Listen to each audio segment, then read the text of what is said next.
તો વરસાદ બાદ સર્જાયેલ તારાજીને લઈ મંત્રી એક્શનમાં આવ્યા છે। પ્રફુલભાઈ પાનસરિયાએ તાકીદની બેઠક યોજી। કામરેજ તાલુકા પંચાયત ખાતે આ એક બેઠક યોજાઈ।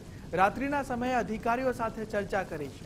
પૂર અને વરસાદની સ્થિતિની માહિતી મેળવી છે। અધિકારીઓ અને હોદ્દેદારોને જરૂરી આદેશો આપી દેવામાં આવ્યા છે।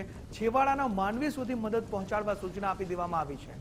કેબિનેટ બેઠક પૂર્ણ કરી મંત્રી કામરેજ પહોંચ્યા હતા અને ત્યાં આ બેઠક યોજવામાં આવી। કામરેજના 72 ગામની અંદર સંપૂર્ણપણે વીજ પ્રવાહ શરૂ થઈ ગયો છે। કોઈ ક્ષેત્ર પર રોડ બંધ નથી। સ્વચ્છતાની કામગીરી, ડોક્ટરની ટીમ વગેરે સાથે અમે મીટિંગ કરી છે।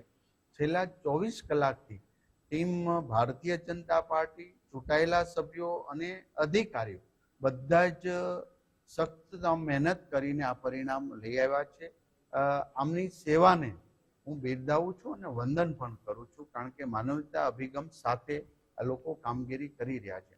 આજે કામરેજના દરેક ગામોની અંદર લાઇટ, રોડની બધી જ વ્યવસ્થા પૂર્ણ રીતે ખુલ્લી છે।